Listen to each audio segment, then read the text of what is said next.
Howdy, it's tubalcain again, and welcome back to my channel, Mr. Pete 222. And in today's video, I'm going to take this foundry pattern of the rammer that I made in the previous videos and turn the wood into aluminum. So stick with me as I show you how to do this. Now, make sure you have watched tips 396 and 397, very long videos where I show how to make this split pattern. Now today, at the molding bench here out in my Fairweather foundry, I'm going to make a large sand mold to cast this. I've shown how to make sand molds many times, so I'm not going to go into a great detail on this. It'll be a relatively short video, and then also show you how to clean up the aluminum casting when I'm done. So some of the video will be sped up a bit to get through the tedium, if you will. So thanks for joining me, and let's get to work. If you've been following me through the other videos, you'll know that the whole purpose of this video and this project was to make a hand rammer for the sand based on the original larger one, which I'll be using today. But when I make smaller molds using these small flasks, I need a much smaller rammer. So that's the whole reason for making this. And today I'll be working with a much larger flask, and that's a 12 by 14, and that doggone thing weighs 40 pounds empty, let alone when it has sand in it. So I move it around as little as possible, and in fact I'll do the pouring while it's still on the molding bench. I will take the half of the pattern without the pins and lay it in there diagonally. Now the reason I'm not laying it in just lengthwise like this is that I need the room on the ends for the sprue and the riser and the gates and all of that, so that gives me a little extra room down here on either end. And then of course the first thing I'll do is put some lycopodium parting sand on, and then using an 1/8 inch riddle, I'm going to fill the riddle, or not fill it, put a couple scoops of Petrobond sand in there. That's oil bonded sand, and I'm wearing my sissy gloves because this just gets my hands so black. And this sand has already been through the muller, so it's conditioned and ready to go, and it will really bond and pack well.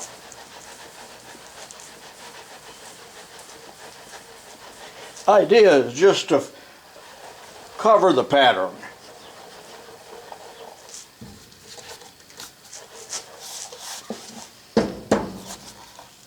And then I can fill the rest with rougher sand.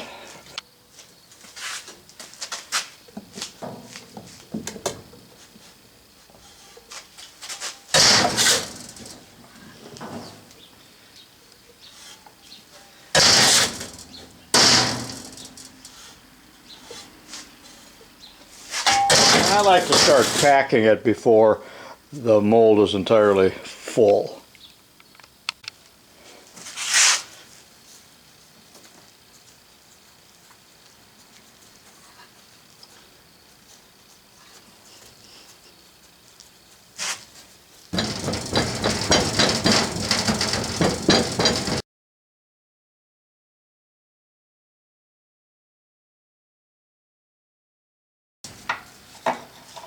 And some more sand.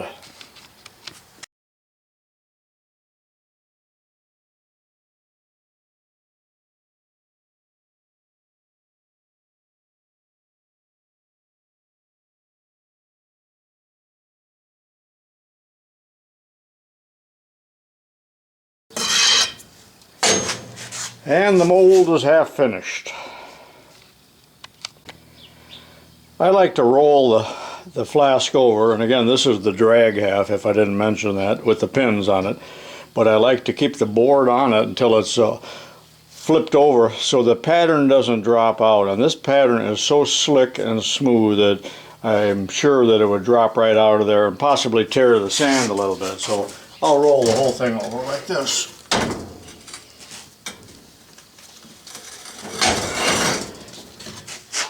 And then put the board under.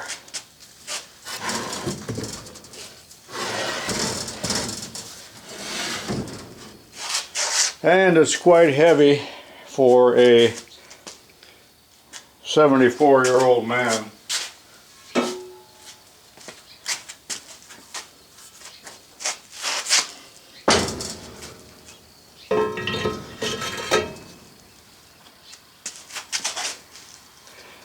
some more parting sand, which will keep the two halves of the mold from sticking. And now that's a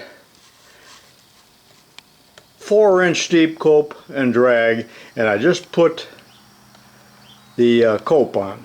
Top part is a cope, bottom is the drag, and I need to put the other half of the pattern on. And I had a laugh. It wasn't funny really, but at the high school often kids would forget to put the other half of a split pattern on. I'll lay that on there, and I'll put just a little more dust on it, probably no need.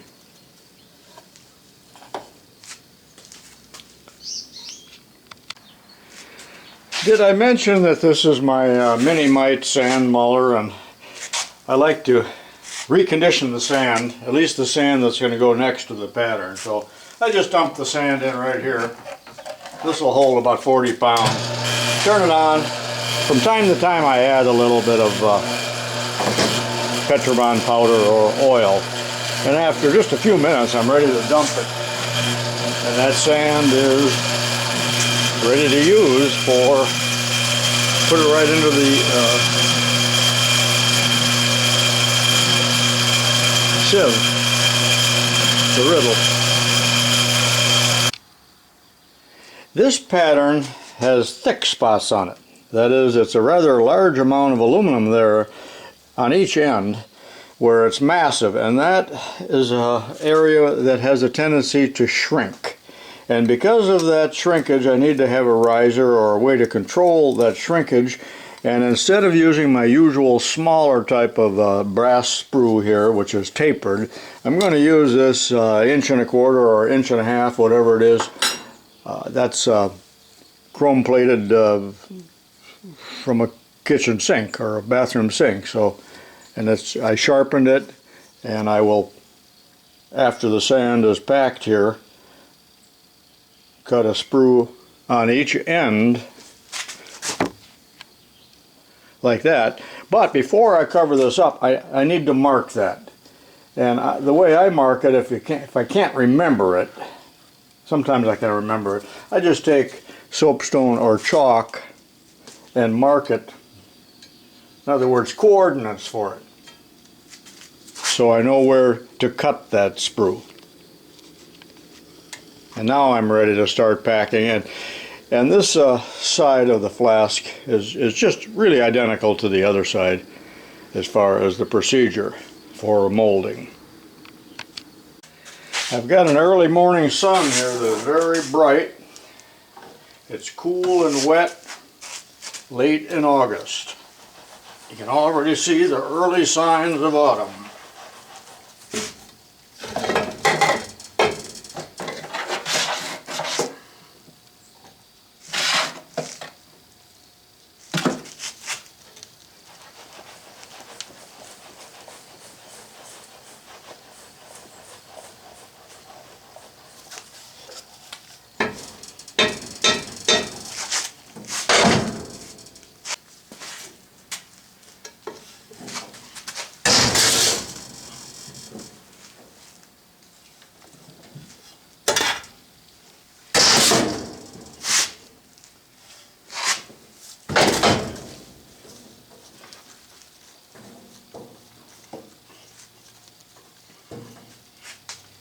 And you've seen Myford Man doing this, who is a master molder from the great island nation of England.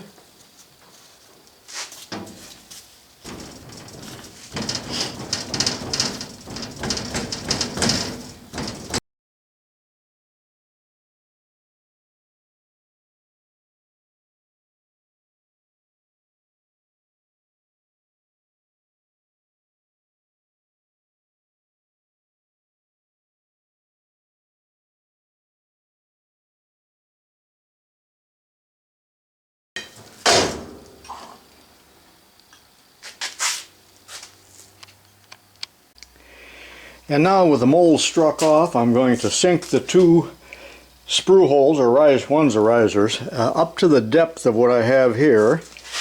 And I'm following the coordinates that I carefully laid out because I do not want to hit the pattern, nor do I want to break through down here.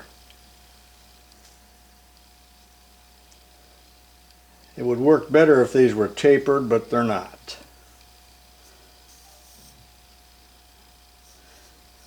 Oh, that one didn't come out. That is, it did come out of the... Usually it sticks. Let's see what happens over here. Yeah. This other one I have to give it another try. Off camera. This is the one I will pour into, so I'll make a liberal pouring funnel or basin.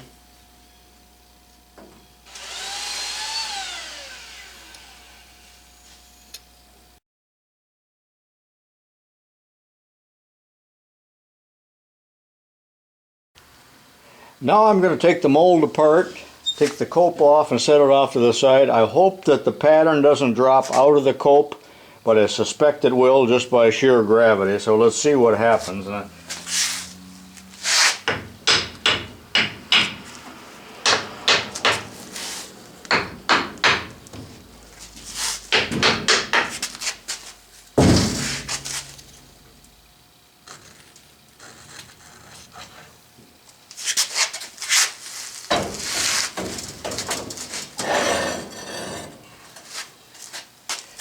And it did, but it stayed attached to the other one, so there wasn't any sand tear out, so it looks good.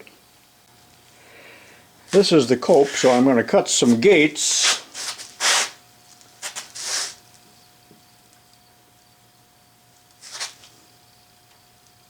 And I like to cut them nice and deep so that the metal can feed from the riser and minimize or eliminate the shrinkage. And I'll cut gates in both the cope and the drag, which I typically do not always do.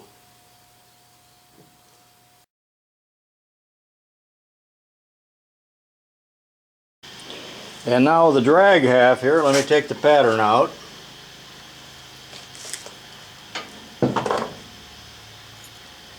And I think before I take it out, I'll go ahead and cut these gates.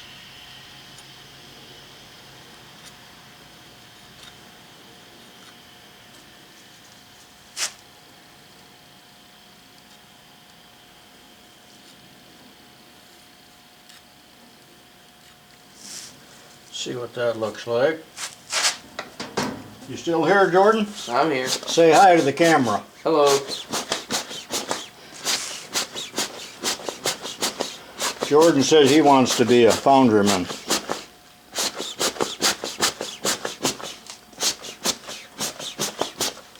Okay, now to remove the pattern. Remember when I drilled those holes a long time ago? So I'll use some drywall screws and I can lift it straight out of there. I don't think I even need to tap it, because the pattern is so slick. Yeah, I think I will. What do I have here to wrap it with?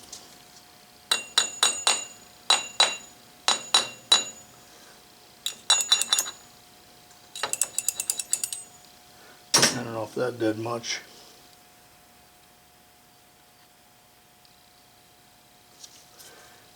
There we go, that looks good.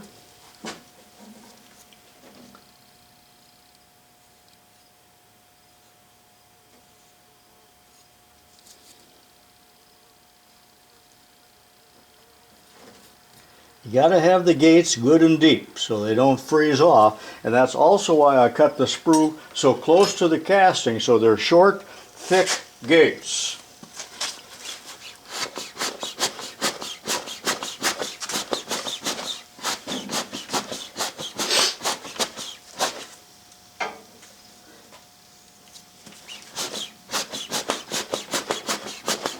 You know what else works good is just a soda straw, a McDonald's straw, to blow your mold out. If you use compressed air, make sure you have only 2 or 3 pounds of pressure.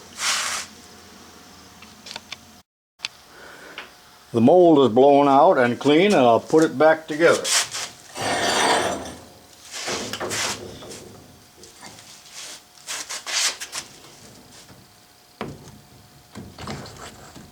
I don't want anything to drop in there.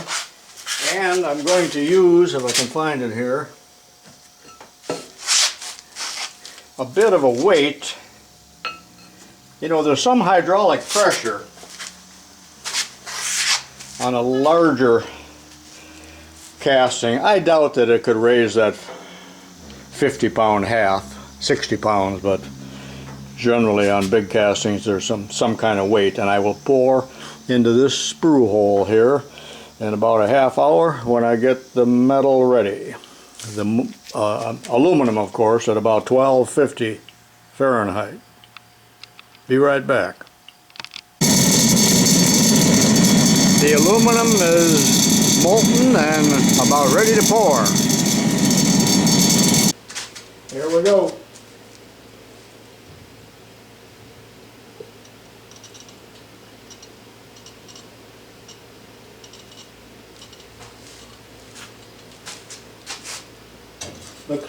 Looks like a good pour.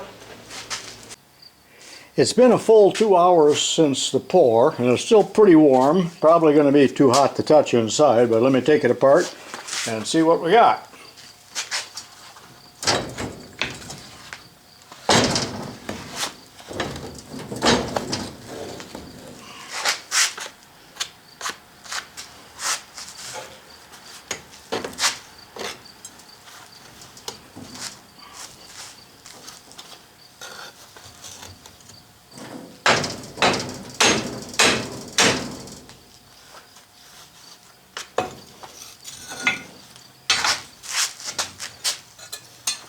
It's looking real good.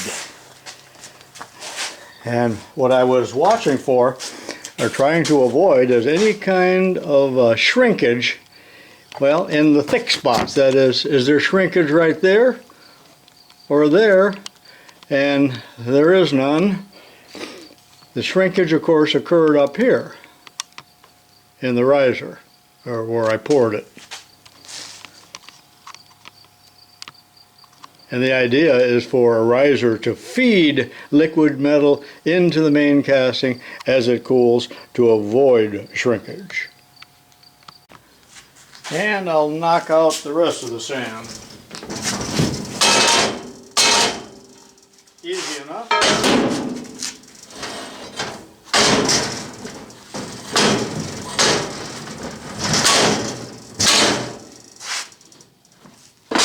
Sometimes called the shakeout. And back when I was teaching school, some of the worst burns and accidents in the shop were when the kids touched hot sand by ramming it and getting a rather nasty burn right here.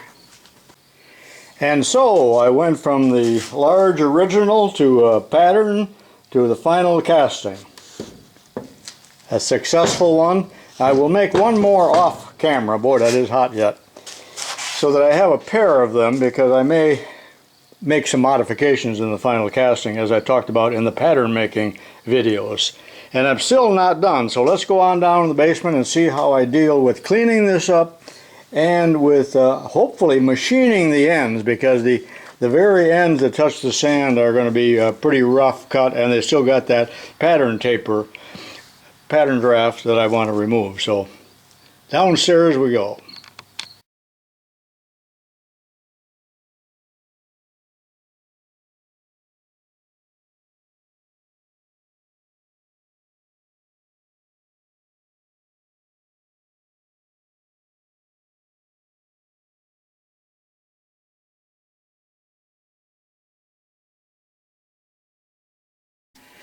There is remarkably little flashing here at the parting line, so I don't even need a double cut file, but that's what I'm going to use to knock that off. Notice how I follow the curvature there. That also could be done on a belt sander. Or in fact, almost no need for any filing on this, but I'll work the other side a little bit too off camera. Be right back.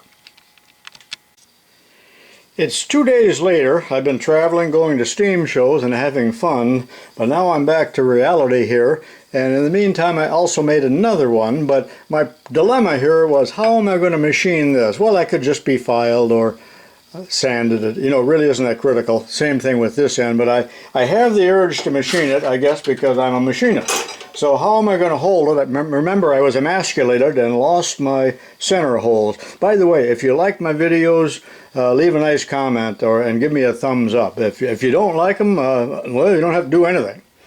But notice how I've got it held here in the Atlas Craftsman lathe. 3-jaw chuck on the round end, and just using a steady rest here with some lubrication on the other end. I hope it is rigid enough, because I want to face that off. The finish doesn't much matter, but it would give me a square end. So let's see how that's going to work.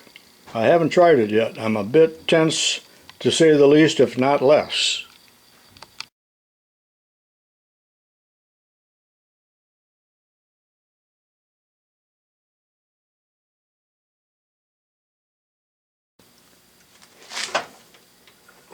Well, that worked almost too good to be true. Even a pretty decent finish. So just a little sanding or filing here around the periphery. And I'm going to reverse it now, but I have to put a 4-jaw chuck on to hold this end. But before I do that, I'll go ahead and machine the other one, number 2. I took the time to change chucks, so we got a 4-jaw chuck on here, and this is the setup for turning the round end, or I should say facing it. Also, if I decided I wanted to reduce the diameter of this, and I had talked about that in the earlier pattern making video, this would be the time to do it, but I don't believe I am going to do it. But I have it pretty well centered up here in the 4-jaw, although it's not very critical at all, and then the steady rest with oil on it supporting the outboard end. So now I'm ready to face.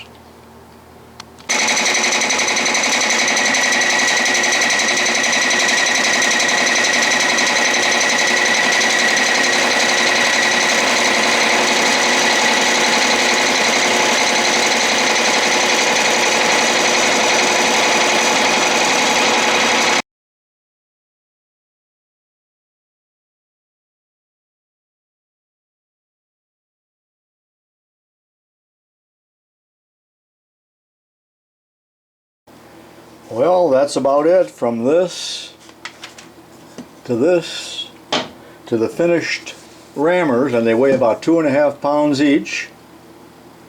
No possible need for a good finish like that. You know, I can ram with both hands, get the mold done in about half the amount of time. So that was a good idea. It was no small job. It took me 4 or 5 days in all here. So now I'm starting to understand why Myford Boy used an old chair leg. It sure would have been a lot easier. Hope you liked the video.